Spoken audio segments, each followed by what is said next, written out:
أشرف الأنبياء وسيد المرسلين سيدنا محمد وعلى آله وأصحابه أجمعين. اللهم صل على سيدنا محمد وعلى آل سيدنا محمد كما صليت على إبراهيم وعلى آل إبراهيم في العالمين إنك حميد مجيد. أعوذ بالله من الشيطان الرجيم. بسم الله الرحمن الرحيم. أولم يروا كيف يبدئ الله الخلق ثم يعيده إن ذلك على الله يسير. قل سيروا في الأرض فانظروا كيف بدأ الخلق ثم الله ينشئ النشأة الآخرة إن الله على كل شيء قدير. يعذب من يشاء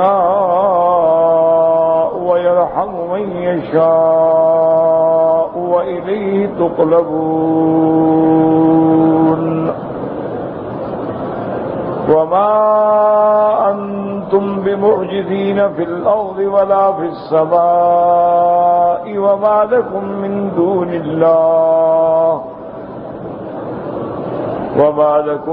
دون الله من ولي ولا نصير.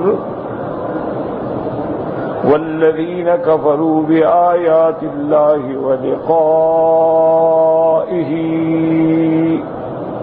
أولئك يئسوا من رحمتي وأولئك لهم عذاب أليم. اللہ تبارک و تعالی نے کلام مقدس کی ان آیات مبارکہ میں مسئلہ معاد کے بارے میں دلائل ارشاد فرمائے. جیسا الحمدللہ میں نے دروس سابقہ میں بھی عرض کیا تھا کہ مسئلہ معاد پر اگر ایمان نہ ہو تو گویا نہ اللہ پر ایمان ہے، نہ اللہ کے رسولوں پہ ایمان ہے، نہ اللہ کے قرآن پہ ایمان ہے، نہ ملائکہ پہ ایمان. تو جس طرح مسئلہ توحید مہم ہے، مسئلہ نبوت اور رسالت مہم ہے، اسی طرح مسئلہ معاد یعنی قیامت. اور اسی مسئلے پر ایقان و ایمان و یقین جتنا زیادہ ہوگا اتنے اعمال آسان ہوں گے، اچھے ہوں گے. آج بھی آپ دنیا میں دیکھ لیں، اگر کسی ملازم کو اپنے اعمال کی جواب دہی کا خوف ہی نہ ہو پھر اس کی مرضی جو چاہے کرے. اور جس کو یہ پتا ہو کہ بھی میرا ایک ایک حساب، ایک ایک پائی چیک ہو، وہ اپنی طرف سے ہر ممکن کوشش کرتا ہے کہ آڈٹ ہوگا میں غلطی نہ کروں. انسان ہے، غلطی ہو جاتی لیکن اس کی ایک ایک دھیلے پہ، ایک ایک پیسے پہ نگاہ ہوتی. اسی طرح بے عین ہی جن بندوں کو اللہ کے حضور پیش ہونے پر یقین ہی نہیں ہے، وہ یہ عقیدہ رکھتے ہیں کہ بس یہ دنیا ہے، کوئی مر جائے گا، کوئی پیدا ہوگا، پھر مر جائیں گے، پیدا ہوں گے، مر گئے، لیکن دوبارہ نہیں اٹھیں گے. تو ان کو پھر دنیا کے سنوارنے کا فکر تو ہے، لیکن آخرت پر یقین ہی نہیں، تو آخرت کو کیوں سنوارے وہ؟ جس عالم پر یقین ہی نہ ہو اس کے لیے کون محنت کرتا؟ اسی لیے آپ دیکھیں کہ جتنے کفار ہیں، چاہے وہ یہودی ہیں، نصرانی ہیں، ہندو ہیں، سکھ ہیں، بدھ مت ہیں، اور کوئی چیز ہیں، ان کی سب سے بڑی تگ و دو جو ہے اسی دنیا میں. ان کو آخرت کے بارے میں یقین ہی نہیں. اسی لیے ایک دفعہ سیدہ عائشہ صدیقہ بنت صدیق رضی اللہ تعالی عنہا نے حضور صلی اللہ علیہ وسلم سے پوچھا کہ یا رسول اللہ، ہمارے قریش میں فلاں سردار جو گزرا ہے وہ تو بڑا سخی تھا، بڑے لوگوں کی خدمت کرتا تھا، غریبوں کو کھانے کھلاتا تھا، غلاموں کو خرید کر کے آزاد کرتا تھا، بیواؤں اور یتیموں کی دیکھ بھال کرتا تھا، اس کو بھی آخرت میں فائدہ ہوگا؟ حضور نے فرمایا نہیں۔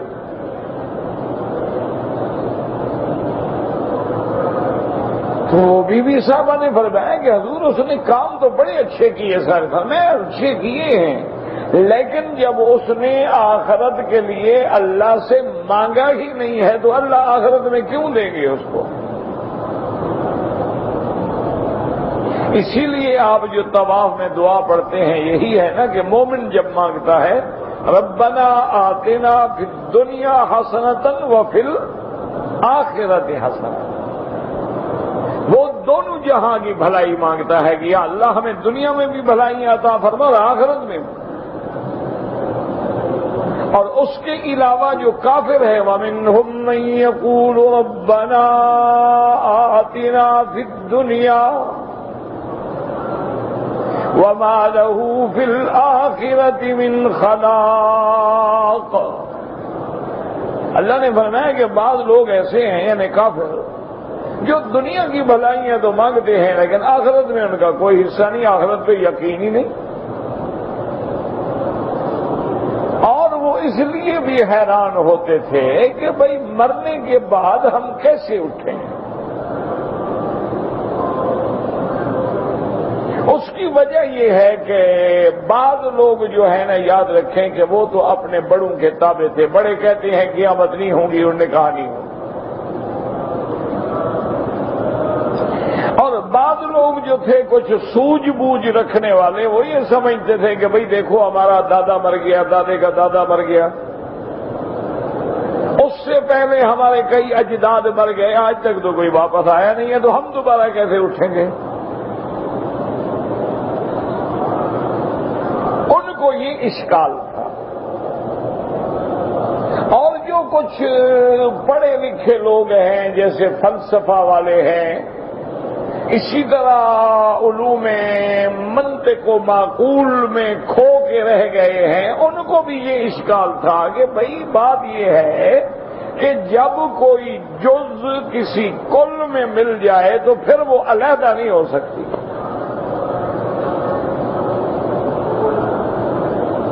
کیا مطلب؟ مثال کے طور پہ اگر آپ کے مثلا گاڑی کے ٹائر میں ہوا ہے تو یہ پوری ہوا کا ایک جز ہے جو آپ کے گاڑی کے ٹائر میں ٹیوب میں بند ہے، آپ نے اس کو کھول دیا، ہوا نکل گئی، جب نکل گئی تو یہ جز جو ہے کل میں مل گئی۔ اب کوئی کہے کہ جناب وہی میرے ٹائر والی ہوا لے آؤ تو کیسے لے آئیں؟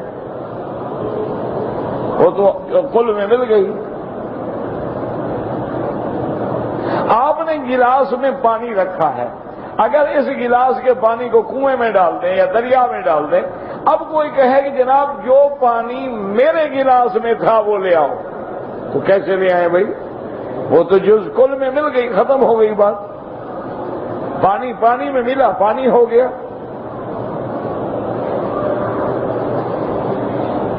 اسی طرح آگ ہے، اگر آگ کا انگارہ ہے، شعلہ ہے، ماچس ہم نے تیری جلائی ہے، آگ ہے، آگ میں ڈال دی، اب وہ آگ کیسے علیحدہ کریں؟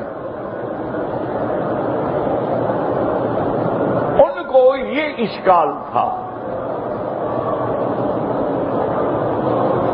تو اسی لیے وہ ایک کتابوں میں آتا ہے، اللہ عالم کتنے حد تک واقعہ کیا ہے، بہرحال تاریخی باتیں ہیں کہ ایک آدمی حضرت تھانوی کی خدمت میں مرید ہونے کے لیے آیا اور وہ کوئی مٹھائی شٹائی کا ڈبہ بھی لے آیا، جیسے عام عادت ہوتی ہے لوگ مٹھائی شٹائی لے جاتے ہیں اپنے استاد کے پاس، اپنے شیخ کے پاس۔ اچھا، حضرت کے چونکہ دو گھر تھے، دو بیویاں تھیں، تو جب اس نے مٹھائی، کبھی کیا ہے، انہوں نے کہا جی حضرت ہدیہ لایا ہوں۔ آپ آپ نے قبول فرما لیا اور ساتھی کو حکم دیا بھی اس دو مٹھائی کو علیحدہ آدھا آدھا کر کے آدھا اس گھر میں بھیج دو آدھا اس گھر میں بھیج دو۔ حضرت مشغول ہو گئے اپنے کاموں میں۔ اب دیکھا کہ وہ بندہ تو بیٹھا ہوا ہے، جب فارغ ہوئے حضرت تو پوچھا بھائی آپ کیوں بیٹھے ہیں، کوئی بات ہے کوئی کام ہے تو بتلاؤ۔ اس نے کہا حضرت میں نے تو مرید ہونا ہے۔ تو انہوں نے کہا اللہ کے بندے اگر تم نے مرید ہونا ہے تمہیں پتہ نہیں ہے کہ میرے تو عادات ہیں کچھ شرائط ہیں، جس بندے نے مرید ہونا ہو میں اس کا ہدیہ نہیں لیتا ہوں، اور اگر کوئی دے تو پھر میں مرید نہیں کرتا۔ تم نے مجھے مٹھائی دے دی تو آپ تو میں مرید نہیں کرتا۔ اچھا بندہ بڑا سمجھدار تھا، اس نے کہا اچھا حضرت اگر آپ مرید نہیں کرتے تو میری مٹھائی واپس کریں۔ حضرت نے آدمی بھیجا، انہوں نے کہا جی گھر میں تو بچے سے کھیل رہے تھے، مٹھائی بھیجی ہم نے تقسیم کر دی، بچوں نے کھا لی۔ تو حضرت نے فرمایا کہ بھائی وہ آپ نے جو مٹھائی دی تھی وہ تو گھر میں بچے تھے لوگوں کے، وہ کھا گئے، بہرحال جتنی تھی اتنا ہم اس سے اچھی منگوا کے دیتے۔ اس نے کہا جی میرا بھی اصول ہے، میں اپنی مٹھائی دوں گا۔ اللہ کے بندے وہ تمہاری مٹھائی کیسے واپس آئے، وہ تو کھا گئے۔ انہوں نے کہا جی پھر آپ کی مرضی، مجھے تو وہی مٹھائی چاہیے، یا آپ بھی اپنا اصول توڑ کے مجھے مرید کر لیں تو میں بھی اصول توڑ دیتا ہوں، میں مٹھائی نہیں لیتا۔ تو حضرت ہنس پڑے اور اس کے بعد اس کو مرید کر لیا بیچارے کو۔ کبھی اب اصل مٹھائی کیسے نکالیں لوگوں کے پیٹ سے، وہ تو نکل نہیں سکتی۔ بعض لوگ عجیب ہوتے ہیں نا، سمجھدار بھی ہوتے ہیں۔ حضرت محمد الیاس ہوتے تھے رحمت اللہ علیہ، اللہ ان قبر پہ رحمت کیا، ان کو دادا دادا کہتے تھے۔ ان کے بھائی حضرت مولانا ادریس انصاری رحمت اللہ، وہ بھی رحمت اللہ ہو گئے، بڑے اللہ والے آدمی تھے، ہمارے ساتھ کافی زندگی مکے میں گزری، اور ہم ان کو محبت میں آ کے حضرت یا دادا کہہ دیتے تھے اور پیار کرتے تھے۔ حضرت بھی مہربانی فرماتے تھے۔ اللہ نے ان کو اتنا ہمت و قوت دی تھی کہ روزانہ قرآن ختم کرتے تھے۔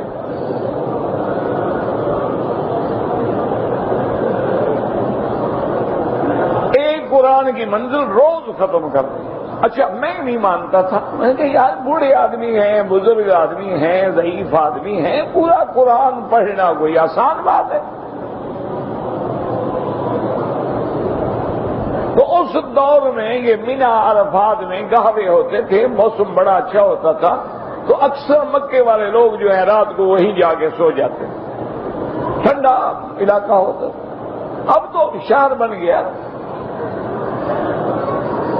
تو میں نے کہا حضرت آج آپ کو جمعرات ہے، چھٹی ہے، ہماری بھی چھٹی ہے اور آپ کی بھی چھٹی ہے، تو ایسا کرتے ہیں کہ آج میں آپ کو مینا لے جاتا ہوں، موسم بڑا ٹھنڈا ہوگا، وہیں رات کھانا وانا کھائیں گے، چائے وائے پیئیں گے، وہیں سو جائیں گے، صبح کی نماز پڑھ کے آئیں گے۔ چلیں گے جیسے تمہاری مرضی۔ اس دور میں مکے میں چلتے تھے گاڑیاں جو ہیں نا، ان کو خط کہتے تھے، یہ ڈبے جو ہیں 15 سیٹر 20 سیٹر یہ خط کہلاتے تھے۔ تو یہ 4 آنے لیتے تھے آپ مینا میں جہاں اتر جائیں،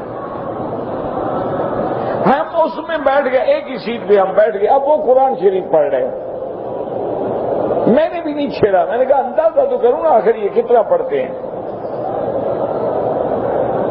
وہ حضرت پڑھتے رہے، میں چپ کر کے سنتا رہا۔ مکے سے خط چلا اور مینا کے آخر میں تقریباً ہم مزدلفہ کے قریب جا کے رکے، اتنے دیر میں ماشاءاللہ انہوں نے 8 پارے پڑھ لیے اور ایک لفظ بھی درمیان میں نہیں چھوٹا۔ میں نے کہا چلو بھئی 8 پارے تو ہو سکتے ہیں، لیکن 30 پارے پڑھنا تو مسئلہ نہیں، مشکل ہے۔ بہرحال کھانا وانا کھایا، چائے شائے پی، اس کے بڑا موسم اچھا ٹھنڈا تھا، سو گئے۔ میری جب بھی نیند کھلے وہ حضرت بیٹھے قرآن پڑھ رہے ہیں، حضرت بیٹھے قرآن پڑھ رہے ہیں۔ میں نے کہا حضرت اسی لیے تو لائے کہ آپ ذرا آرام کرتے ہیں، ٹھنڈی جگہ ہے۔ موسم ٹھنڈا ہے، فضا ٹھنڈی ہے، آپ پڑھیں گے کہ مکی بیٹا بات یہ ہے کہ اللہ نے کوئی ایسی ڈیوٹی لگا دی ہے جب تک قرآن ختم نہیں ہوگا نیند آئے گی نہیں۔ تو اب میں کیا کروں؟ میری زندگی کی اللہ نے ایک عادت بنا دی، ایسی ڈیوٹی لگا دی ہے۔ اب شکر ہے میرا کہ اپنا کلام پڑھنے کا مجھے ذمہ دار کر دیا ہے۔ میری عادت جب تک قرآن ختم نہیں ہوگا مجھے نیند نہیں آئے گی۔ صبح کی نماز کے بعد بھی 1 گھنٹے کے بعد قرآن ختم ہوا اور نے کہا اب چلیں، اب میں سونا ہے میں نے۔ تو وہ فرماتی ہیں کہ میں حضرت مدنی رحمت اللہ علیہ کی خدمت میں گیا تو میں نے کہا کہ حضرت مجھے مرید کر لیں، بیعت کر لیں۔ حضرت نے فرمایا کہ نہیں بھائی، تم تھانہ بھون جاؤ اور حضرت تھانوی سے مرید ہو جاؤ۔ میں نے کہا حضرت گزارش یہ ہے کہ میں کیسے وہاں جاؤں؟ ہم تو آپ کے ساتھ رہ کے کھدر پہنتے ہیں اور اس کے بعد یہ ہے کہ ہم آپ کے نظریات کے حامی ہیں، وہ آپ کے نظریات کے مخالف ہیں، تو جب مرید اور پیر کا نظریہ ہی نہ ملے تو مرید کیا ہونا ہے؟ مجھے تو آپ سے بیعت ہونی ہے۔ فرمایا بھائی استخارہ کر لو، اگر تم بضد ہو اور مجھے نہیں چھوڑتے ہو تو پھر استخارہ کر لو، اللہ کو منظور ہوا اور خیر ہوئی تو کر لینا بھیا۔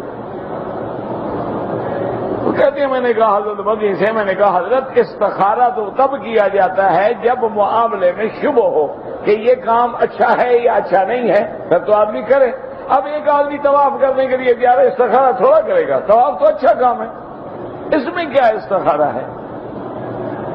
مجھے تو آپ کے پیر ہونے میں شبہ نہیں، میں کیوں استخارہ کروں؟ آپ کو میرے مرید ہونے میں شبہ ہے تو آپ استخارہ کر لیں۔ تو کہتے ہیں حضرت ہنس پڑے، فرمایا اچھا بھائی آ جاؤ بابا، تم نہیں چھوڑتے ہو تو ٹھیک ہے ہم کر لیتے ہیں۔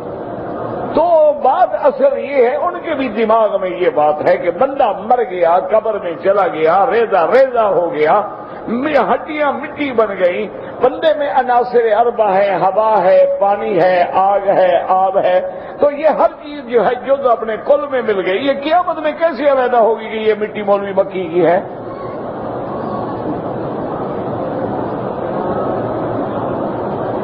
اس لیے وہ کہتے تھے قیامت نہیں ہو سکتی۔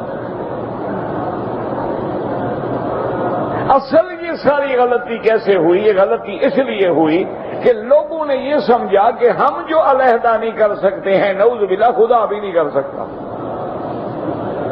حالانکہ مخلوق مخلوق ہیں اور خالق خالق ہے۔ ہمیں اس مٹی کا جدا کرنا مشکل ہے، ہمیں اس پانی میں سے پانی ڈھونڈنا مشکل ہے، ہمیں اس ہوا میں سے ہوا ڈھونڈنا مشکل ہے، لیکن وہ خالق کائنات ہے کہ وہی ہوا ہے، قوم عاد پہ عذاب ہے اور اللہ کے نبی کے لیے رحمت ہے۔ ہوا چل رہی ہے، قوم عاد کے لیے حکم ہے اکھاڑ مارو ان کو۔ وہی دریا ہے، موسیٰ علیہ السلام کے لیے ذریعہ نجات ہے اور فرعون کے لیے ذریعہ غرق ہے۔ وہی پانی ایک ہے، دریا ایک ہے، وقت ایک ہے۔ وہی آگ ہے، دنیا کو جلا رہی ہے، ابراہیم علیہ السلام کے لیے گلزار ہے۔ تو اللہ نے فرمایا بدبختو، میں تو جب چاہوں گا، میرے لیے کیا مشکل ہے؟ تو میں جب یہ آسمان و زمین پیدا کرنے پہ قادر ہوں تو دوبارہ ایک بندے کو بنانے پہ میرے لیے کیا مشکل ہے؟ اسی لیے جہاں جہاں یہ نظریہ آئے گا نا، وہاں دلائل میں اللہ پاک جو ہے آسمانوں کا اور زمینوں کا اور کائنات کا دلائل آفاق، دلائل انفس کا ذکر فرماتے ہیں۔ جیسے ایک کافر آیا میرے آقا کی خدمت میں، محبوب دو عالم کی خدمت میں، ایک بوسیدہ ہڈی لے کے آیا، کہنے لگا یا رسول اللہ یہ ہڈی ہے، میں قبرستان سے لایا ہوں، یہ بوسیدہ ہو گئی ہے، کیا آپ عقیدہ رکھتے ہیں کہ یہ ہڈی دوبارہ زندہ ہو جائے گی؟ اور اس نے اس ہڈی کو ایسے مسلنے میں وہ مٹی ہو گئی، پھر اس نے پھونک ماری، وہ مٹی اڑ گئی، کہنے لگا یا رسول اللہ یہ مٹی جو اڑ گئی ختم ہو گئی، یہ دوبارہ بندہ بن جائے گا؟ حضور نے فرمایا نعم بالکل۔ اللہ نے قرآن نازل کیا، رات دن سارے پڑھتے ہو سورۃ یاسین، اولم یر الانسان انا خلقناه من نطفة فإذا هو خصيم مبين. اللہ نے فرمایا کہ اس انسان کی حال دیکھو جس کو میں نے ایک حقیر پانی سے پیدا کیا ہے. جب میں نے انسان بنا دیا تو اب یہ مجھ سے بھی جھگڑے کرتا ہے. ضرب لنا مثلا ونسي خلقه قال من يحيي العظام وهي رميم. اب یہ میرے لیے بھی مثالیں بنا کے لاتا ہے کہ دیکھو یہ مٹی ہے، یہ بوسیدہ ہو گئی، یہ ہڈی ہے، یہ ختم ہو گئی. اس کو اپنی پیدائش بھول گئی ہے کہ اگر تمہیں میں ایک گندے پانی سے، حقیر پانی سے ماں کے رحم میں پیدا کرنے پہ قادر ہوں تو دوبارہ تمہیں اس ہڈی بوسیدہ سے بنانے میں مجھے کیا مشکل ہے. اور پھر وہی دلیل آ گئی، اولیس الذی خلق السماوات والارض. اور اس سے پہلے اللہ نے فرمایا الذی جعل لکم من الشجر الاخضر نارا فَإِذَا أَنْتُمْ مِنْهُ تُوقِدُونَ. اللہ نے فرمایا تم جھگڑے کرتے ہو کہ ہم آگ، ہوا، پانی، مٹی کیسے جمع کریں گے. کیا تم اندھے ہو نہیں دیکھتے ہو تمہارے لیے میں نے لکڑی میں کیسے آگ رکھی ہے. اس کے دو ترجمے کیے ہیں مفسرین. الذی جعل لکم من الشجر الاخضر من الشجر الاخضر نارا. ان نے فرمایا کہ ایک درخت ہوتا ہے یمن میں بھی موجود ہے، اس درخت کی شاخیں توڑ کے شاخ کو شاخ پہ مارو تو اس سے آگ نکل آتی ہے. بظاہر وہ سبز درخت ہے لیکن آگ اندر چھپی ہوئی ہے. اور بعض علماء نے فرمایا کہ نہیں یہی عام لکڑی ہے، دیکھنے میں تو لکڑی ہے لیکن جب ہم اس کو آگ میں جلاتے ہیں تو کیسے اس کے اندر سے آگ بھڑکتی ہے. اللہ نے فرمایا جس نے اس لکڑی میں آگ چھپا رکھی ہے، جس نے سبز ٹہنیوں میں درختوں میں آگ چھپا رکھی ہے، اس کو دوبارہ آگ آب ہوا کے جمع کرنے میں کیا مشکل ہے. اولیس الذی خلق السماوات والارض بقادر علی ان یخلق مثلهم بلا وهو الخلاق العلیم. اللہ فرماتے ہیں جس نے آسمان اور زمین بنائے ہیں، آسمانوں اور زمینوں کو بغیر کسی مثال کے اتنے عظیم کرے بنا دیے ہیں کہ ساری کائنات کی چھت آسمان ہے اور ساری مخلوق کے لیے زمین بچھا دی ہے. کیا وہ دوبارہ بنانے پہ قادر نہیں؟ اللہ ہر چیز پہ قادر ہے. کیوں؟ اللہ نے فرمایا تمہیں مشکل اس لیے نظر آتی ہے کہ آگ کہاں ڈھونڈو گے، مٹی کہاں ڈھونڈو گے، ہڈیاں کیسے کٹھی کرو گے، پھر کیسے فرق کرو گے کہ یہ کس کس کی ہڈیاں ہیں. مجھے تو یہ کچھ بھی نہیں کرنا. انما امرہ اذا اراد شیئا ان یقول له کن فیکون. فسبحان الذی بیدہ ملکوت کل شیء وَإِلَيْهِ تُرْجَعُونَ. اللہ نے فرمایا او بدبخت منکر، مجھے تو کوئی لکڑیاں جمع نہیں کرنی، تیری ہڈیاں جمع نہیں کرنی، تیری قبریں کھودنے کے لیے مزدور نہیں لگانے. میں نے تو ارادہ کیا، حکم دیا، ہو گیا، بس ہو گیا. میں نے تو صرف حکم دینا ہے اسرافیل کو کہ سور پھونکو. وَنُفِخَ فِي الصُّورِ فَصَعِقَ مَن فِي السَّمَاوَاتِ وَمَن فِي الْأَرْضِ إِلَّا مَن شَاءَ اللَّهُ. اللہ حکم دیں گے اسرافیل حاضر رب جلیل فرمایا سور پھونکو، اور سور پھونکیں گے تو ساری دنیا ختم، جو کچھ دنیا میں ہے سب کا سب فنا ہو جائے گا، سب ختم ہو جائیں گے، سب مر جائیں گے، سب پہ ہلاکت طاری ہو جائے گی، اور یہ مدت 40 سال رہے گی۔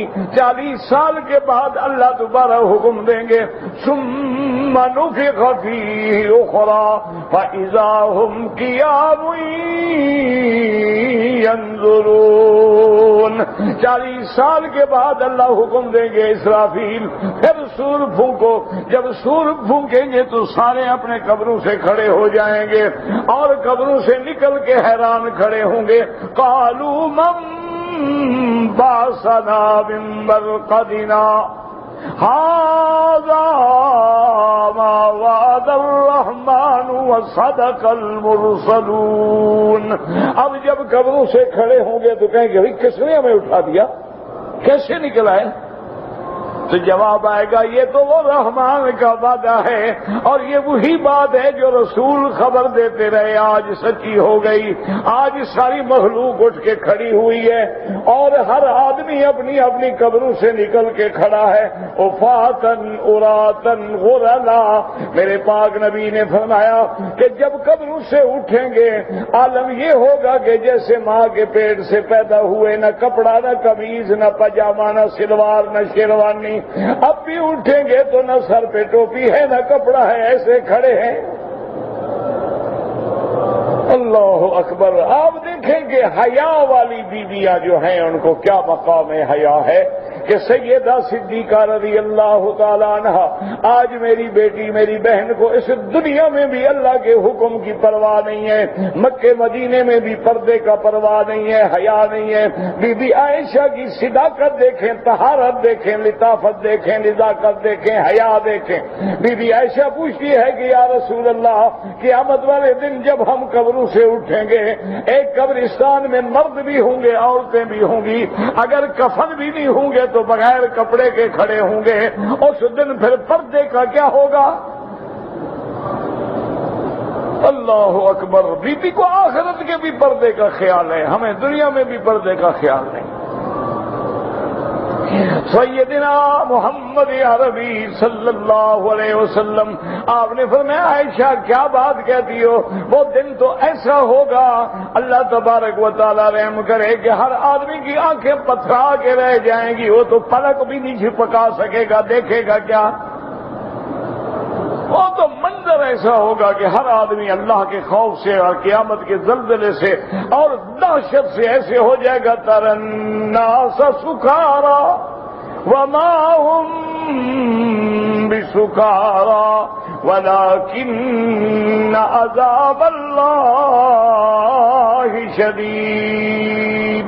اللہ پاک فرماتے ہیں کہ ایسے ہوگا جیسے نشہ ہو، نشہ نہیں ہو، عذاب کی دہشت ہوگی، آنکھیں پھٹی رہ گئیں۔ اللہ کہیں فرماتی ہیں شاخصۃ ابصارہم، اور کسی جگہ کے گردن جھکائے ہوئے ہوں گے، کسی جگہ آنکھیں پھٹی ہیں گردن اٹھائے۔ اصل وجہ یہ ہے کہ جو کیفیت ہوگی اس سے بدل نہیں سکتے، لیکن یاد رکھو اس دن بھی جن پہ اللہ کی رحمت ہوگی وہ ہر قسم کی دہشت سے پاک ہوں گے۔ اللہ اکبر۔ اسی لیے اللہ فرماتے ہیں نا جو میرے دوست ہیں، جو میرے اولیاء ہیں، الا ان اولیاء اللہ لا خوف علیہم ولا هم يحزنون، اور دوسری جگہ فرماتے ہیں لا يحزنهم الفزع الاکبر وتتلقاهم الملائکۃ هذا يومكم الذي توعدون۔ اللہ فرماتا ہے جو میرے دوست ہیں، جو میرے ولی ہیں، جو میرے ماننے والے، میرے حکم پہ چلنے والے، میرے فرما بردار ہیں، اس دن کی شدت وحشت کا ان پہ کوئی اثر نہیں ہوگا۔ اس لیے میرے مدنی فرماتی ہیں سرکار مدینہ رحمت دو عالم صلی اللہ علیہ وسلم آپ فرماتے اول من تنشق عنہ الارض، سب سے پہلے پوری زمین میں اللہ تبارک و تعالیٰ میرے روضے کی زمین کو کھولیں گے، وَأَنَا أَوَّلُ مَن يُبْعَثُ، اور سب سے پہلے قبروں سے میں کھڑا ہوں گا۔ اللہ اکبر۔ اور حضور کو وہ کیفیت بھی یاد ہے، پر میں ایسے کھڑا ہوں گا، میرے ساتھ عیسیٰ ابن مریم ہوں گے، میرے دائیں ابو بکر عمر ہوں گے۔ کیا نصیب ہے کہ قبر میں بھی ساتھ ہیں، حشر میں بھی ساتھ۔ اللہ اکبر۔ یہ تو پھر جاہلوں کی بات ہے نا، حضرت نوح کی کشتی میں چڑھو تو نجات ہو جائے اور محمد کے روضے میں آؤ تو نجات نہ ہو۔ اس سے بڑا بغض اور جہالت کیا ہو سکتا؟ اللہ فرماتے ہیں نا کہ نوح علیہ السلام کی کشتی میں جو آ گئے بچ گئے کہ مرے گئے؟ بچ گئے۔ اور جو حضور کے روضے میں آ جائیں، اللہ اکبر اللہ اکبر، رضی اللہ عنہم وارضاہ، اللہ کی کروڑ رحمتیں ہوں۔ بھئی اندازہ تو کریں، کوئی گھڑی، کوئی لحظہ، کوئی ساتھ ایسی گزرتی ہوگی جب حضور پہ کوئی درود نہ پڑ رہا ہو۔ یعنی مدینے میں، مکے میں، کائنات میں ہر جگہ، اچھا کہیں دن ہے کہیں رات ہے، پھر کہیں رات ہے کہیں دن ہے، یعنی کوئی لحظہ جو ہے وہ درود و سلام سے خالی نہیں ہو سکتا ہے۔ اور کتنے خوش نصیب ہیں وہ لوگ کہ جب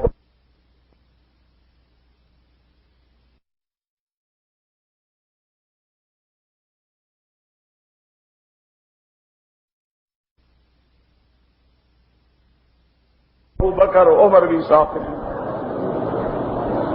اس لیے حضور نے فرمایا کہ ہاکذا نبعث یوم القیامہ، اس طرح ہم اٹھیں گے قیامت والے دن۔ اور فرماتے ہیں ثم آتی باب البقیع الغرقد، اس کے بعد میں مدینے کے قبرستان پہ آؤں گا تو وہ بھی سب کھڑے ہو جائیں گے۔ آگے مدینے کا قبرستان ہے، سبحان اللہ، جہاں حضرت عثمان ہیں، ازواج مطہرات ہیں، جہاں اصحاب رسول ہیں، جہاں بڑے بڑے ائمہ مجتہدین محدثین ہیں۔ کتنے خوش نصیب ہیں کہ جناب وہ مدینے کے قبرستان سے اٹھیں گے۔ اور پھر حضور فرماتے ہیں ثم انتظر لأہل مکہ، پھر میں مکے والوں کی انتظار کروں گا۔ اللہ فرمایا پھر مکے والے جب آ جائیں گے، اجعلهم علی یمینی واہل المدینۃ علی یساری ثم اسوقهم الی المحشر، میں مکے والوں کو اپنے داہنے ہاتھ پہ رکھوں گا، مدینے والوں کو بائیں ہاتھ پہ رکھوں گا، پھر ان سب کا قائد الامہ بن کے میں ان کو لے کے میدان محشر شام کی طرف چلوں گا۔ اللہ اکبر۔ شان والے ہیں، مکہ ہو مدینہ ہو، چونکہ مدینے والے گھر والے بن گئے، مکے والے آنے والے ہیں، مہاجر ہیں، اس لیے اللہ کے نبی ان کو زیادہ شان دیں گے کہ تم میرے دائیں چلو۔ اور مدینے والے جو انصار ہیں نا، وہ تو جانثار ہیں، وہ حضور صلی اللہ علیہ وسلم کے گویا کے گھر والے ہیں، تو آدمی آنے والوں کا زیادہ لحاظ کرتا ہے۔ فرمایا پھر ان سب کو لے کے میں میدان محشر میں جاؤں گا۔ تو یاد رکھیں کہ یہ ساری اشکال کیوں ہے کہ بندہ اپنے عقل پہ سوچتا ہے کہ جی اگر ہم نے یہ مکان ہے، حرم کیسا خوبصورت ہے، اس کو گرا دیں، دوبارہ بنانے پہ تو بڑا مسئلہ ہے نا۔ ایسے مذاق ہے، کروڑوں روپے خرچ ہوں گے۔ وہ کہتے ہیں یار یہ کیا بات ہوئی کہ اللہ آسمان بنائے، زمینیں بنائے، پھر ان کو توڑ دیں گے، فنا کر دیں گے۔ یہ کوئی عقل کی بات ہے بھلا کہ اتنا بڑا اللہ نے نظام بنایا، پھر ان کو کیوں توڑ؟ وہ اس لیے زور لگاتے ہیں کہ بھئی جیسے ہمیں دوبارہ ایک بلڈنگ بنانے پہ محنت کرنی پڑے گی، اللہ کے لیے تو محنت کا مسئلہ نہیں، وہاں تو حکم ہے، وہ تو محنت مشقت سے بھی پاک ہے، انہوں نے تو حکم دینا ہے کہ ہو جا، بس ہو گیا۔ آسمان توڑ دیے جائیں، فرمایا اذا السماء انشقت، آسمان پھٹ گئے، یوم تمور السماء مورا وتسیر الجبال سیرا۔ اللہ نے فرمایا جب آسمان گردش میں آئیں گے، اور ایک آیت میں آتے ہیں والسماوات مطویات بیمینہ، اللہ لپیٹ کے آسمانوں کو اپنے داہنے ہاتھ میں لے لیں گے جیسے ان کی شان کو زیبا ہے۔ اتنے بڑے آسمان لیکن مالک ہے، اس لیے ہمیشہ یاد رکھیں کہ مسئلہ معاد جو ہے، مسئلہ حشر و نشر جو ہے، مسئلہ قیامت جو ہے، یہ بڑا مشکل ہے، لیکن تب آسان ہو جاتا ہے جب اللہ کے نبی پہ پورا ایمان ہو۔ اس لیے یاد رکھیں نا کہ جی قیامت میں میزان ہوگا۔ اب جو کافر ہیں وہ کہتے ہیں جی کیا میزان ہوگا؟ تو کہتے ہیں مولوی ہے ان کا دماغ خراب ہو گیا، کہتے ہیں میزان ہوگا۔ کس بات کا میزان ہوگا؟ کہ اعمال تولے جائیں گے۔ انہوں نے کہا عمل تو ہم نے کیے تھے دنیا میں، وہ تو دنیا بھی فنا ہو گئی، کہاں ہے عمل جو اب تولے جائیں گے؟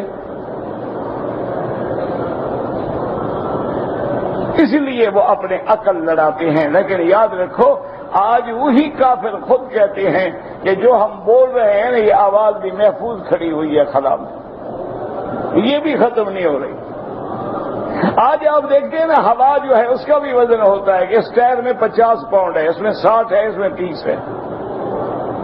آج آپ دیکھتے ہیں کہ آپ کی حرارت اور بخار جو ہے اس کا بھی ٹائمنگ لگتی ہے کہ جی اب درجہ حرارت 37 پہ ہے، 38 پہ ہے، 39 پہ ہے۔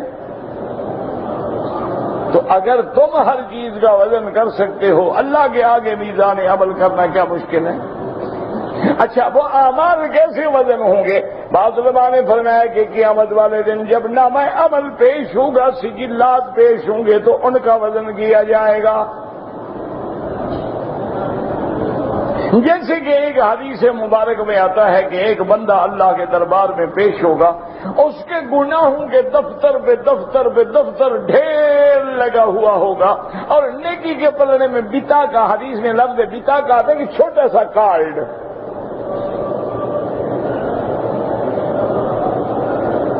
اللہ حکم دیں کہ وزن کرو، کہ اللہ میاں وزن تو سامنے ہے، اب کیا وزن کرنا؟ یہ میرے گناہوں کے ڈھیر لگے ہوئے ہیں، نیکی کے پلڑے میں تو اتنا سا ایک کاغذ ہے، وزن تو ظاہر ہے، اب کیا وزن کرنا ہے؟ اللہ فرمائیں گے نہ میرے بندے ہم انصاف کریں گے۔ اللہ تبارک و تعالیٰ کی ذات جو ہے وہ ظلم سے پاک ہے، نا انصافی سے پاک ہے۔ ملائکہ کو حکم دیں گے وزن کرو، جب وزن کریں گے تو وہی کاغذ والا ٹکڑا جو ہے وہ پلڑا جو ہے بھاری ہو گیا۔ اب وہ حیران ہے، وہ کہتے ہیں اللہ میاں کمال ہو گیا، گناہ توڑ گئے، یہ تو چھوٹا سا کاغذ بھاری ہو گیا، مجھے دکھائیں تو صحیح اس میں ہے کیا؟ تو اللہ حکم دے کے دکھاؤ، میرے بندے کو دکھائیں گے تو اس میں کلمہ شہادت ہوگا، اشہد ان لا الہ الا اللہ واشہد ان محمد رسول اللہ۔ اللہ فرمائیں گے ایک دفعہ تم نے کلمہ توحید سچے دل سے پڑھا تھا، آج تیرے کلمے کی وجہ سے تجھے نجات مل گئی۔ تم بھی اللہ کے گھر میں ایک دفعہ پڑھ لو، پتہ نہیں ہمیں بھی یاد ہو جائے، لا الہ الا اللہ محمد رسول اللہ۔ یا اللہ تیرے گھر میں تیرے کعبے کے سامنے ہم گواہی دیتے ہیں کوئی معبود برحق نہیں مگر اللہ، محمد مصطفیٰ تیرے بھیجے ہوئے رسول ہیں۔ میرا اللہ ہمارے اس کلمہ شہادت کو ہمارے لیے ذخیرہ آخرت بنا لے۔ اس لیے قرآن کہتا ہے کہ اب یہ اندھے کیوں نہیں دیکھتے؟ اب الم یروا، کیا یہ نہیں دیکھتے؟ یاد رکھو لفظ یرو جو ہے رویت ہے، اور رویت کا معنی جو ہے یاد رکھو دو معنی ہوتے ہیں، ایک رویت کا معنی دیکھنا ہوتا ہے، اور ایک رویت کا معنی علم ہوتا ہے، جاننا ہوتا ہے۔ جیسے اللہ فرماتے ہیں الم تر کیف فعل ربک باصحاب الفیل۔ اللہ فرماتے ہیں میرا مدنی الم تر، کیا آپ نے نہیں دیکھا؟ حالانکہ حضور تو موجود ہی نہیں ہے، حضور تو جب ہاتھیوں کا واقعہ پیش ہے اسی سال پیدا ہوئے ہیں، لیکن اللہ فرماتے ہیں الم تر کیف فعل، یعنی الم تعلم یا محمد صلی اللہ علیہ وسلم، کہ آپ نہیں جانتے کہ ہم نے اس ہاتھی والے بادشاہ کے ساتھ کیا کیا؟ اچھا تعلم کے بجائے ترا کیوں آیا ہے؟ کہ جب واقعہ اتنا مشہور ہو گیا آنکھوں کے سامنے ہے تو وہاں لفظ رویت استعمال۔ ایسے فرماتے ہیں اولم یروا کیف یبدئ اللہ الخلق، اللہ فرماتے ہیں کیا یہ نہیں جانتے، کیا یہ نہیں دیکھتے کیف یبدئ اللہ الخلق ثم یعیدہ، کہ اللہ نے کیسے اس کائنات کو بنایا ہے، پھر کیسے مٹائیں گے، پھر کیسے لٹائیں گے؟ اللہ نے فرمایا تم فکر نہ کرو، تم اپنے عقل نہ لڑاؤ، ان ذالک علی اللہ یسیر۔ یہ سارے عالم کو بنانا، اس عالم کو مٹانا، اس کو دوبارہ بنانا اللہ کے لیے سب آسان ہے، کچھ بھی مشکل نہیں ہے۔ قل سیروا فی الارض فانظروا کیف بدأ الخلق۔ اللہ نے فرمایا میرا محبوب آپ ان کو کہیں چلیں پھریں زمین میں، گردش کریں، سیر کریں، فانظروا نظر کا معنی دیکھنا بھی ہے، نظر کا معنی تدبر بھی ہے، غور کریں، فکر کریں، ایسے نہیں ایسے دیکھے چلے گئے کیا ہو جائے گا۔ اصل بات یہ ہے کہ غور کریں۔ ایک آدمی آتا ہے نا، اب کعبہ شریف دیکھا، ہاں جی دیکھا ہے، سامنے ہے، ایک ہے کہ نہیں، غور کرو کہ اللہ نے اس گھر کو کیسے شان دے دی ہے۔ عام کالے پتھروں کا گھر ہے، بے آب و گیاہ وادی میں بنایا ہوا ایک گھر ہے، اور جس کو بنانے کے لیے بھی کوئی معمار خاص نہیں آئے، بلکہ اللہ کے پیغمبروں نے جیسے اینٹیں پتھر ملے لگا دیے ہیں۔ لیکن اس سادے گھر کو اللہ نے کتنا اونچا کر دیا ہے کہ 7 آسمانوں تک اس کا قد ہے، 7 زمینوں تک اس کی جڑیں ہیں، اور عالم یہ ہے کہ ہر نبی اس کے باہر گھومتا ہے، روتا ہے اور اللہ سے مانگتا ہے۔ کیا غور نہیں کرتے ہو؟ ایک تو ہے نا صرف دیکھنا آ گیا، بسم اللہ اللہ اکبر چلے گئے، لیکن غور کرو کہ آخر اس پتھر میں کیا ہے کہ اللہ نے یہاں اپنے نبی کو بھی حکم دیا بوسہ دو۔ کیا بات ہے؟ اور پھر جب آپ طواف کرتے ہیں کبھی غور نہیں کیا کہ کیا یہی وہ مقام طواف ہے، مقام مطاف ہے؟ آج یہاں میرے جیسا بد کردار گناہگار پھر رہا ہے، اسی جگہ 1,24,000 پیغمبر نے طواف کیا ہوگا اور حضرت محمد مصطفیٰ نے کیا ہوگا۔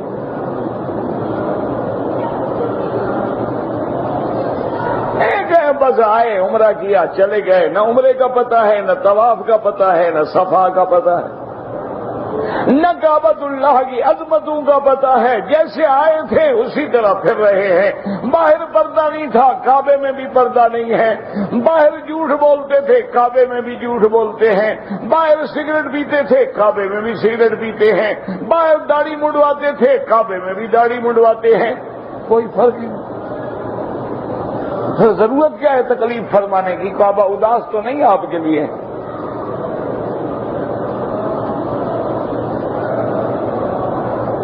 ایک لڑکے کو آپ بھیجتے ہیں یورپ میں، امریکہ میں پڑھنے کے لیے، 2 سال 3 سال 4 سال 5 سال 6 سال کے کورس کے لیے، جب واپس آتا ہے تو ٹپیکل انگریز نظر آتا ہے آپ کو،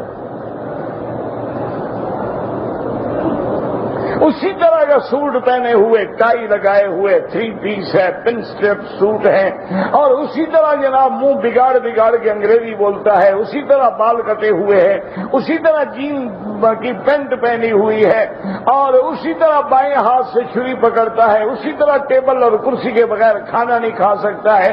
اس کی کایا 5 سال میں پلٹ جاتی ہے۔ تم سارا قرآن پڑھتے ہو، مکے مدینے آتے ہو، تمہیں کچھ بھی نہیں ہوتا۔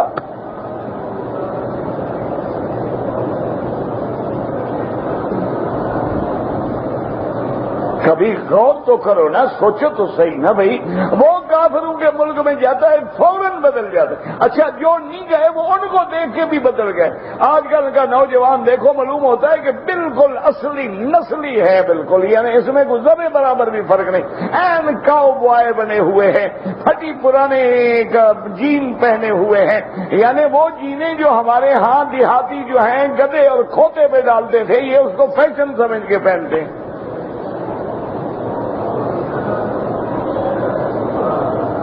ہر آدمی کے ہاتھ میں موبائل ہے، ہر آدمی کے ہاتھ میں میوزک ہے، ہر آدمی کے ہاتھ میں فوٹو ہے، ہر آدمی کے ہاتھ میں انٹرنیٹ ہے۔ یہ ساری تبدیلیاں تم میں آ جاتی ہیں، لیکن کعبہ دیکھنے کے بعد، صفا دوڑنے کے بعد، مروہ پہ جانے کے بعد، روضہ محمد عربی کے جانے کے بعد تمہارے اندر تہذیب محمد مصطفیٰ کا 1% بھی نہیں آتا۔ وجہ کیا ہے آخر؟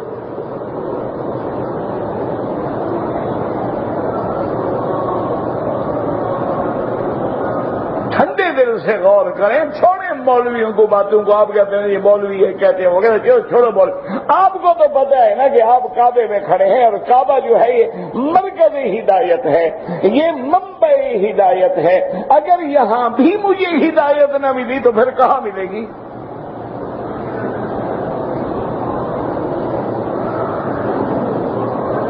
لیکن جناب مجال ہے، جو ایجنٹ ہے وہ ایجنٹ ہی کر رہا ہے، جو رشوت کا کاروبار کرتا ہے اسی طرح کاروبار کر رہا ہے، جو حاجیوں کو لوٹتا ہے اسی طرح لوٹ رہا ہے، جو حاجیوں کی جیبیں کاٹتا ہے اسی طرح کاٹ رہا ہے، اور ہے بھی کعبے میں، اور پوچھو کون ہو، کہتے ہیں مسلمان ہوں۔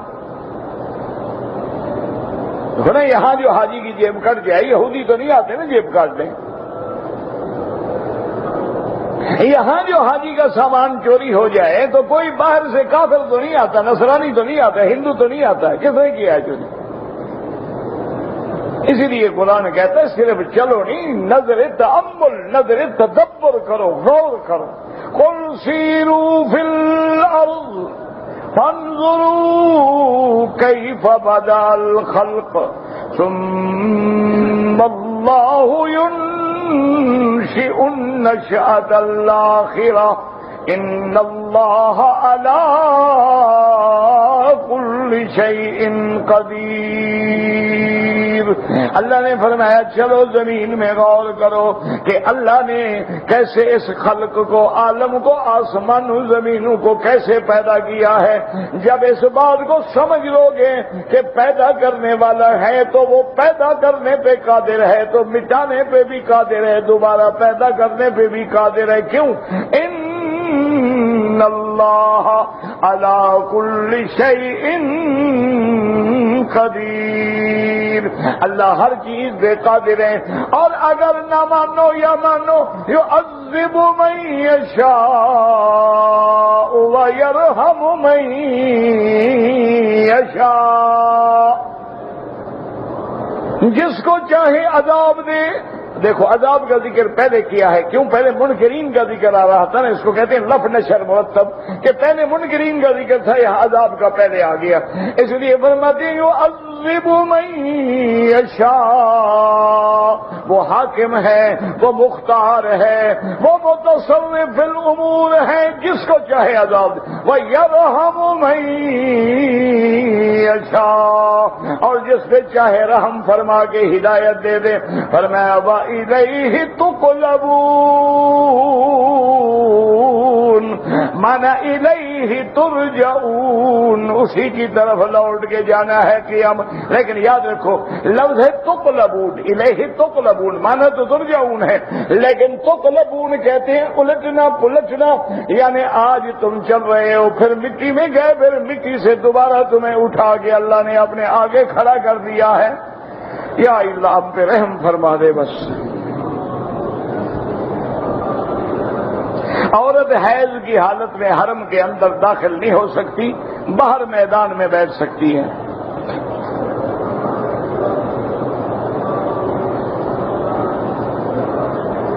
اگر فجر نماز سے پہلے سنت پڑھنا کیوں ضروری ہے؟ میرے نبی نے پڑھی ہے، اس لیے ضروری ہے۔ جس کا نبی پر ایمان نہ ہو نہ پڑھے، تو فرض پھر کیوں ضروری ہے؟ فرض حکم تو اللہ نے دیا، لیکن کہا کس نے ہمیں؟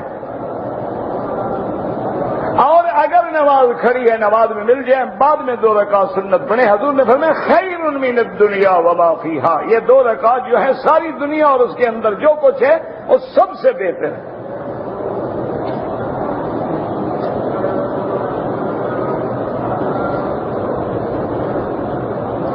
کوئی شخص ایک لڑکی سے شادی کرنا چاہتا ہے، اس کے ماں باپ راضی نہیں ہیں، تو دوسری لڑکی ڈھونڈو، ضروری تم نے وہاں ٹکر مارنی ہے جس کے ماں باپ راضی نہ ہوں۔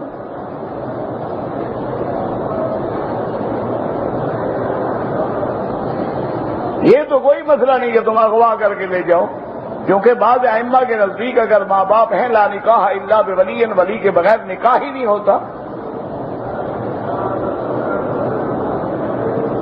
والد کے لیے میں طواف کروں، دعا کروں، بالکل کریں، دعا بھی کریں، عمرہ بھی کریں، طواف بھی کریں۔ ایک آدمی نے طواف کیا، صفا کیا، بال نہیں کٹائے، گھر چلا گیا، کپڑے پہن لیے، عمرہ تو ہو جائے گا، لیکن اب ایسا کرے کہ دوبارہ کپڑے کھول کے احرام باندھ کے سر پہ اس طرح پھروائے، ایک بکری دم بھی ادا کرے۔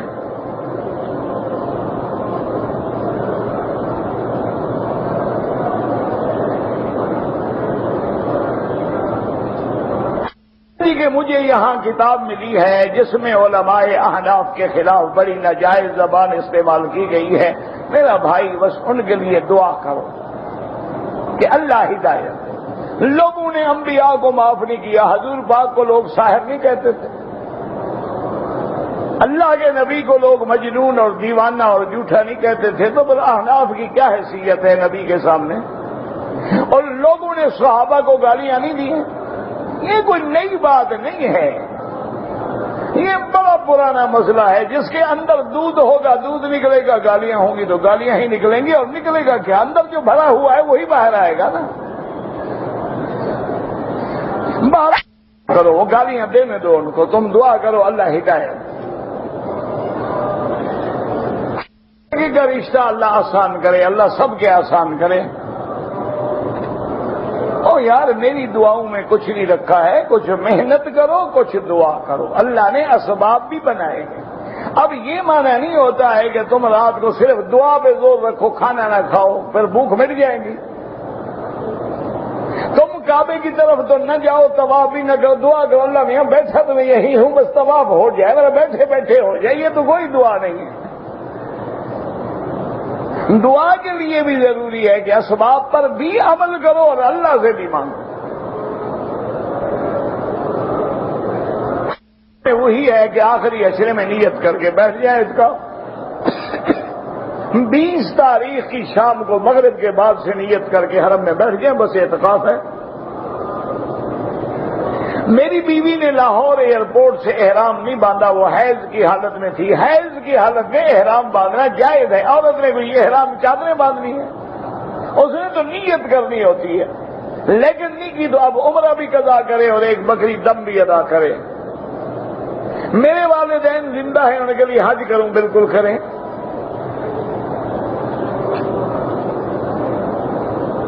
ایک آدمی نے طواف کرنے کے بعد بال کٹوا لیے، صفا مروا نہیں دوڑا، دم پڑ گئی۔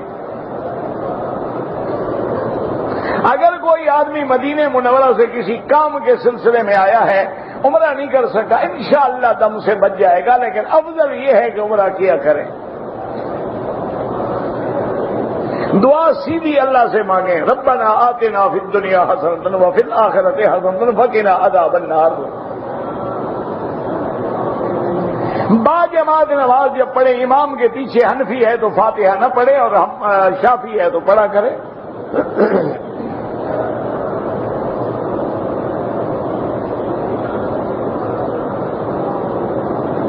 اگر ایک آدمی نے مدینہ منورہ سے میقات سے احرام باندھا، راستے میں چاند نظر آ گیا، رات کو تراویح بھی شروع ہو گئی، اس نے رات میں ہی اپنا عمرہ مکمل کیا، انشاءاللہ وہ بھی رمضان میں شمار ہوگا۔ رمضان کا اثر شروع ہو گیا تبھی تو تراویح ہوئی نا۔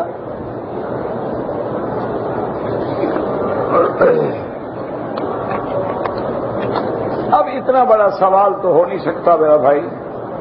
میں اپنے بچے کے ساتھ 14 دسمبر کو عدالت طلاق کے ثلاثہ بھیجی ہے، جو بہرحال آپ کو اس نے طلاق بھیجی ہے، طلاق ہو گئی۔ یہ ایسا مسئلہ ہے کہ طلاق کا مسئلہ بڑا سخت ہے، شدید ہے۔ حضور نے فرمایا ثلاث جدہن جد وحرہن جد، اس نے تو باقاعدہ عدالت کے ذریعے آپ کو لکھ کے رجسٹری کر دی ہے، بات ہی ختم ہو گئی۔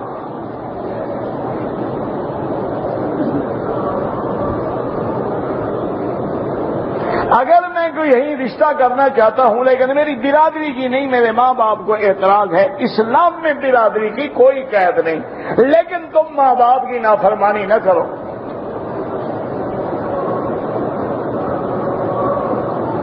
اگر ایک آدمی نے عمرہ کر لیا ہے، بال نہیں کٹوائے، سو گیا، کپڑے بدل لیے، اگر وہ ساری رات گزر گئی یا رات کا زیادہ حصہ گزر گیا تو صبح کو اٹھ کے احرام باندھ کے بال کٹوائے، ایک دم بھی دے کے اس نے کپڑے پہن لیے حالت احرام میں۔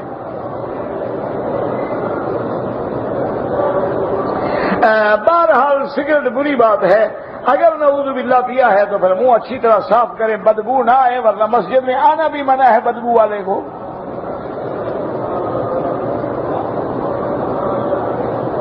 ہم نے عمرہ کر لیا ہے، طواف الوداع عمرے والے کے لیے واجب نہیں ہے، لیکن اگر کرے عمرے والا تو افضل ہے، کیونکہ حدیث مبارک میں ہے ان یکون آخر العہد بالبیت الطواف، اس لیے افضل ہے کہ طواف الوداع کرو۔ پھر یہ بھی پتہ نہیں زندگی ہوگی تو مکے آئیں گے، مدینے آئیں گے، لیکن واجب نہیں ہے، یعنی اگر نہ کرے تو دم نہیں پڑے گی۔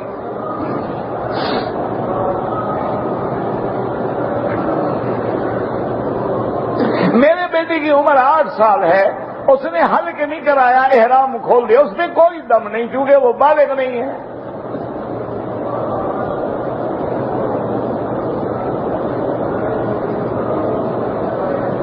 بہرحال آپ کی بیوی نے ایام حیض سے 6 دن کے بعد غسل کیا، پاک ہو گئی، طواف کیا، صفا کیا، بعد میں بھی خون لگا ہے، تو یہ دیکھیں کہ عادت اس کی 6 دن تھی یا 8 دن تھی۔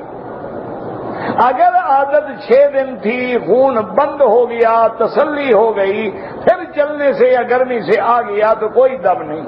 اگر عادت کے دن باقی تھے اور کر لیا تو دم ادا کرے۔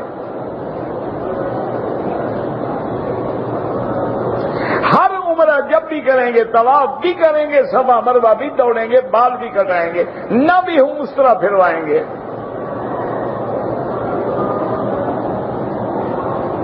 ننگے سر نماز پڑھنا جائز ہے، بالکل قمیض بھی نہ ہو تو جائز ہے، لیکن یہ مسئلہ ہم نے کہیں نہیں پڑھا کہ ٹوپی ہو تو اتار کے پھینک دو، یا اللہ کپڑا دے تو نہ پہنو، یہ کہیں نہیں لکھا ہوا۔ ایک کپڑا نہیں ہے، بالکل پڑھو، کون کہتا ہے نہ پڑھو؟ حشر کا میدان کہاں ہوگا؟ کون سے ہم نے عمل کیے ہیں؟ میدان ڈھونڈنا ہے، شام میں ہوگا انشاءاللہ۔ اگر کوئی آدمی وجہ نماز میں اشارہ کر دے، ٹھیک ہے، کچھ نہیں ہوتا، نماز ٹھیک ہے۔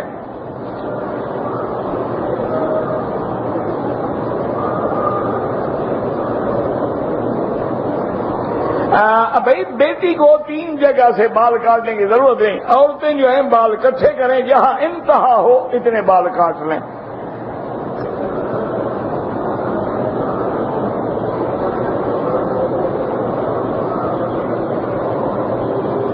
آپ نے عمرے کا احرام باندھا، لیکن آپ کو پولیس چوکی نے واپس کر دیا، آپ نے احرام کھول دیا، 4 گھنٹے کے بعد آپ بغیر احرام کے آ گیا، وہ کھول جو دیا ہے، عمرہ بھی قضا کرو، دم بھی ادا کرو، یہ تھوڑا ہے جب باندھ لو جب چاہو کھول دو۔